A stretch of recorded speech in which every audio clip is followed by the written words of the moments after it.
Hello, everyone. Today is World Book Day, and I am currently very, very blessed in that I have plenty of books to read. I was not always so blessed. When I talk about being poor, it's something that bothers some of my friends because they are from lives of privilege, and they have never really known a time when they have not had things. And for me, books are almost as big of a necessity as food.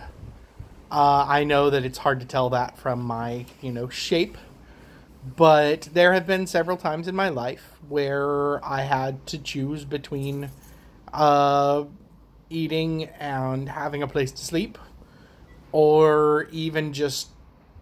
That's a long story. Anyway, the thing with books is that in the U.S., there was a place called Half Price Books. I have not discovered its equivalent in Sweden, because most places here just don't. They're just new books. But again, that's probably my inexperience. In the U.S., Half Price Books was just kind of magical. What you would do is you would read books, and then you would sell them back to this place, and they would pay you almost nothing.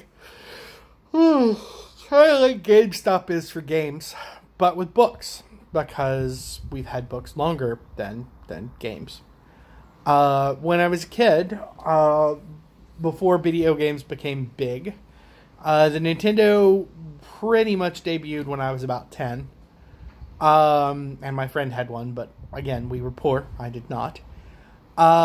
So we read books, and we watched movies, and we had all kinds of cool stuff like that. The VCR, my family was one of the early adopters, because we did that with all kinds of technology. But my mom got us one, I think, when I was about 6 or 7. So we were the only people in my school district to have a VCR. So one day we recorded a movie off television and took it to school, and the whole school watched it, and I was like a hero for weeks. But anyway, sorry, books. So Half Price Books is a magical place. You would go there and you would pay half price at most for a book. So if a book normally cost like $15, you'd get it for $7.50. And sometimes they'd have like clearances where you could get a bunch of books for like 50 cents a piece. And it was the best. Because there were a few things that I consume like I do books. I love reading. I read all the time.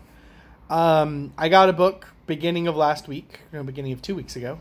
And I started reading it on Monday, and I finished it on Friday. Because it was pretty good. A little bit graphic for me to recommend it for you guys. There was a little bit of graphic, not a lot, but just a little bit of graphic sex stuff, and a lot of graphic violence. And it's kind of complicated, so I don't recommend it for under 16. But I read a lot. Since I've been in Sweden, which is coming up on 2 years, I've probably read about 60 books. And they were good. They were real books. We're not talking about little magazines or anything like that. A couple of them were smaller, but real books. And so I would often run out of things to read and just reread books that I had from when I was a child. I never lacked for books as a child. My family was very, very good about that. We always had the stimulus. And so when I was a kid, I got used to just always having books. So when I got older and moved out on my own, whole different story, I ended up not having enough books. And I found out something, and a lot of my friends did this, and I look back and I go, was that wrong? I still don't think it was. Half Price Books would throw out their books on Thursday afternoon. Any books that people weren't going to read and that they couldn't sell, they would throw them in the trash. And they would throw them out the night before the trash was picked up on Friday. They'd throw them out Thursday night. So, middle of the night on Thursday nights, we would go dumpster dive. We would go and open their trash and see if we could find any books that, we wanted, so that we'd have fresh things to read. And it was kind of a party atmosphere.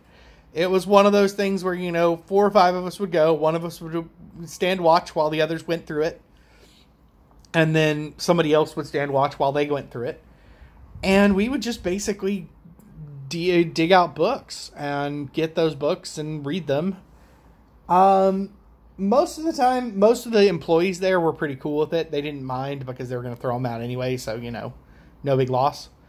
But there was this one guy who was a manager who was kind of a jerk. And he would, dump food over books. Or he would, dump gasoline over books. So that nobody could steal them. Even though they weren't selling them. Even though they were literally trash. He didn't want anybody else to have them if they couldn't profit off them. And that is some serious Batman thinking right there. It's the kind of stuff where it's like you'd rather watch somebody starve than have food they didn't pay for. And it's seriously messed up. Because we were poor college students. Okay. I don't think there's that much of a concept of it over here because the government takes care of you. You will never lack for a place to live. But I was homeless for a couple of weeks there because I ran away from home, which was stupid, admittedly. I had my reasons. But I was staying in a computer lab where I would play video games all night. And I would sleep most of the day on weekends. And on weekdays, I would go to school, and then I would sleep in that same computer lab I'd set up as if I were playing video games, and just pass out at the computers. I sold plasma for food. In the U.S., you can give blood, or you can sell plasma, which is a part of your blood. And how selling plasma works is you go, and they take your blood out, and then they shake out the plasma, and then they put the rest of your blood back. So they have a really big needle that they stab you in your arm with. And the difference with, if you give whole blood, which includes platelet, there's 4 parts to blood, then you can only give that once every 2 weeks. But if you give plasma, you can give every 2 days. And so you could technically give up to 3 times a week. So I would go and I would sell blood, and then I would have to, and you'd get, the first time you donated each week, you'd get $15, which is enough for 2 or 3 meals at McDonald's if you're being careful. Maybe 4 if you're lucky. The second time you gave in a week, they would give you $20. And the third time it would be $25. So basically, I would survive on this, sleeping in a computer lounge, getting food from McDonald's, which was the cheapest place to get food, if you didn't have a fridge, which I was homeless. I didn't have a fridge. And so I would go and I would treat myself to a real meal right before giving blood so that my blood sugar would be higher, so that I didn't pass out when they were taking the blood out. And then I would, give blood, and then I would go eat, and I'd be much more careful the next couple of days to make sure that I didn't, eat through all my money. So, yeah, it was a rough time. And if I had not been so proud, there were several times when I accepted being taken care of by others, and there were several times when I did that, and then there were some times when my pride got in the way. I'm sure I would have been welcomed back at home most of those times, but at the same time, when you're angry and teenagery equals kind of stupid, that's generally how it works. So we would steal books. Technically, it wasn't stealing. We didn't take them out of a store. We took them out of the trash. And I was homeless for a little while. So, this turned into a story time. I'm not really sure I meant it to. Anyway, happy World Book Day, everybody. Enjoy the books that you have. Check them out from libraries. That was another thing. I did love reading in libraries, but I guess I was kind of ashamed to go to libraries when I was homeless. Because, I don't know, when I was a kid, homeless people were always kind of made fun of at libraries. Not by the librarians. I don't know. I don't know why that didn't ever cross my mind. But, you know, young, stupid. So, happy World Book Day. I hope this was an interesting story time. It didn't cover too much illegal. I don't think it's illegal to... Well, I guess it's technically illegal to steal from the trash. Oops. Oh well. Happy World Book Day, everybody. Beep boop.